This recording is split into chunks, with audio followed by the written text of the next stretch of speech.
Good evening, everybody. Welcome to Officers Adda 247. Today, in this particular series of IFS, we'll be talking about unit number 13. Supply and demand forms the base of your microeconomics, and once you have understood all the concepts related to supply and demand, you will be at ease when we are shifting towards the unit number 15th, the most anticipated unit of the entire IFS subject. Okay, so what I would recommend to all of you, be patient listeners, try to absorb all those important concepts which we will be discussing in this particular lecture. So let's get started. First and foremost, what you have to remember is the variation which we have across this particular area. What kind of variation? We'll be talking about price levels, along with that quantity demanded or quantity supplied. So two type of quantity will be studied, that is quantity demanded or quantity supplied. From here you will find the reference of this particular chapter, that is demand and supply. In case you want to have a direct correlation between the price level and the quantity demanded, you must think like a consumer, because demand will be created by the consumers. Okay, so consumers will be creating this particular demand, and the supply will be ensured by the business entities. Okay, business entities will be supplying whatever demand has been made by the consumers or the market forces. So when we talk about the relation between quantity demanded and the price, so as the price will rise for a particular commodity, the corresponding quantity demanded will be lesser, right? You yourself can assume as a customer, if a particular commodity is at higher prices, you won't be considering buying that particular commodity at least today. You will either delay or postpone your consumption, or for that matter, what you will do, you will not buy at all. Okay, so there is an indirect correlation between the price level of a commodity and the demand which will be created by the customer. So in effect, if I plot the graph between price and quantity demanded, you will find what? Inverse correlation. So the graph will be downward sloping. Fine. Similarly, for supply, which will be ensured by the business entities, just pause for a while, think about it, that a particular commodity is there in the market and it's a hot selling product. Okay, it is a very hot selling product right now. Consumers are buying it like anything. So as a supplier, you want what? Maximizing the profit, right? That is the motto of running a business. So since it's a hot selling product, first instinct of yours will be to increase the supply, so that the product which is already being procured by the customers at high price, they will buy it more and the profit will come to you in huge number. So in effect, we can say that the relation between prices or the price level is directly proportional to the supply. So increasing the price, or a pricey item will be sold more by the suppliers. Okay, so direct relationship between the price and quantity supplied. So upward sloping graph will be plotted. These are the basics when we talk about supply and demand. If you have understood this, I do not see any point that why you cannot comprehend with whatever we will be studying now. Still, if you have doubt, you can just ask me in the comment section. So here you can see for yourself price and quantity. So when we talk about the demand curve, or for that matter the slope of the demand curve, it will be downward sloping. The blue one represents the demand.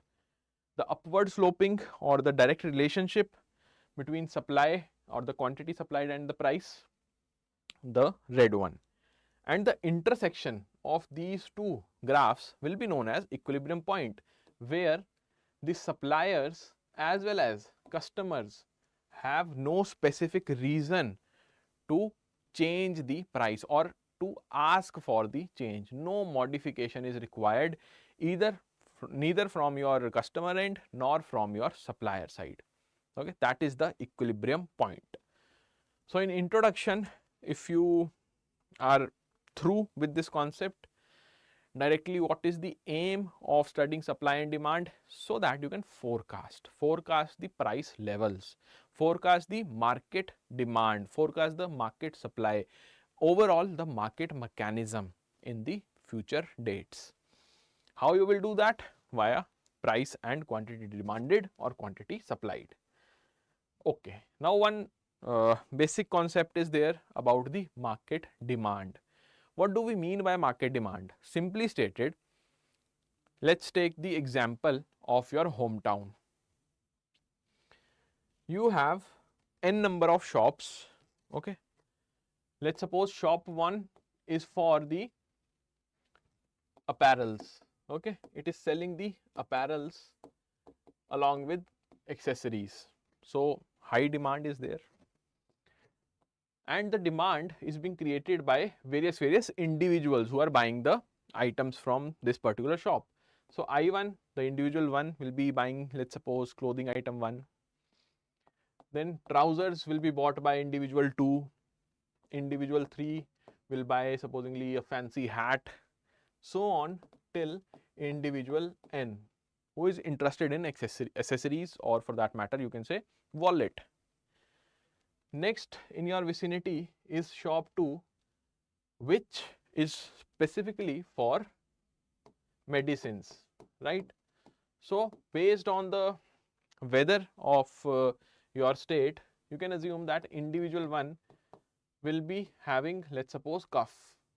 So the demand of the cough syrup will be there in the shop 2 by individual 1. Individual 2 will buy certain other products, maybe some product which will enhance the wellness, overall wellness. Individual 3 for, let's suppose, some medicine prescribed by the ortho, and so on till individual n, who is buying the food product for his or her baby. So overall the individuals are having different demands in different shops. Shop 3 has all the products related to your sports, okay, related to sports, and individual 1 requires a hockey stick for playing hockey, right? Individual 2 is a cricket fan, and he or she is influenced by the recent knock of Indian captain on English land, so they want to buy a cricket bat. Along with that, you have so on till individual n, who is a professional TT, table tennis player. So what I am trying to say is, there are 3 shops here, and like that you have n number of shops in your local area wherever you are residing. If I combine all these shops, I will have what? I will have one market. Okay, so these individual demands, whatever demands are there, if I club them using the shops, you will have what? The demand of that particular market, and directly it corresponds to the market demand. Okay, so fundamental building block for the demand is individual preference, whatever the individuals have preferred. And as we have seen in the initial discussion, the market demand is directly proportional to the price, fine. So whenever we are plotting the demand with the price, the quantity demanded with the price, we will have a downward slope. So indirectly related to the price, as the prices are rising, demand will fall. So you will have the downward slope. Okay. Next, when we talk about the another concept, that is demand schedule and curve, it is nothing but the representation. Whenever you are representing the price against the quantity demanded in a tabular form, in the form of a table, then you will say that this representation entails to the demand schedule. Okay. As the prices are rising, quantity demanded is reducing, 20, then 15, 15, then 12, then 10, and then 9. As the prices are moving up, the demand is less. Now, once you have this particular data with you and plot these data points on a particular graph, that is the graphical representation of this particular table, you will get what? A curve which is downward sloping. So, this particular graphical representation of demand schedule will be known as demand curve. Okay. So, for demand it will be downward sloping. When you talk about supply schedule, it will be upward sloping like this, the red one being the supply curve. Now, one more concept is there when we talk about demand, that is the law of demand. Simply stated, what we have studied, as the price will rise, the demand will be lower. That is the simple premise for your law of demand. Okay. Rising price leads to lesser demand of any kind of commodity, that's a general law. But when we talk about some exceptions here, you will find two kind of exceptions derived by two economists. One, Robert Giffen, another by the economist Thorstein Veblen. So, Robert Giffen will say that law of demand, I agree that when the prices will rise, demand will be lower. But in my country, in Ireland, Mr. Giffen was from Ireland, what I have observed that whenever there is a price rise of potatoes, it being the staple diet of my native people, there is no reduction in the quantity demanded despite of whatever price level has been increased. So, he in turn tries to comprehend the situation and came or arrived at one conclusion that for all those household items where we do not have any other alternate, or for that matter they are necessary to run our livelihood, no matter what the price hike is there for that particular commodity, demand will not be slow or low, it will remain the same. So, for all those common items, household items, when we talk about the exception to the law of demand, we are talking about the Giffen goods, also known as the inferior goods. Why inferior? Because the other category which has been defined by Mr. Thorstein Veblen, it talks about the luxury items, be it the luxury bags, the Hermes bag, the Aldo bag, iPhone, or for that matter Ferrari or whatever supercar you can imagine. So, according to Thorstein Veblen, if a particular consumer is spending XYZ amount on these luxury items, they will spend again on that particular item if some updation is happening in that particular luxurious item. Why? Because it is a status symbol for them, and no matter what is the price hike for those particular items, they will spend the amount from their pocket time and again. Even if the prices will rise, demand will not fall at all. Instead, sometimes we have seen the demand will rise so that you can have that status in your society.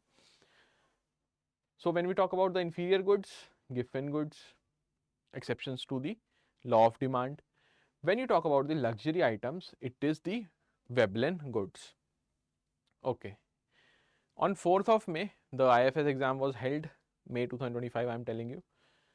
There, one direct question was asked from the Veblen goods, that a pattern has been observed while buying the luxury items, and the consumption is being described as the conspicuous consumption. So, who has given a particular concept based on this conspicuous consumption. Correct answer was Thorstein Veblen. Now, what is this conspicuous consumption? When I talk about conspicuous, it is noticeable. You can easily notice and distinguish between that particular item and the rest.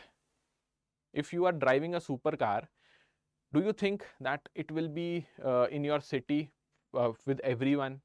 Nobody.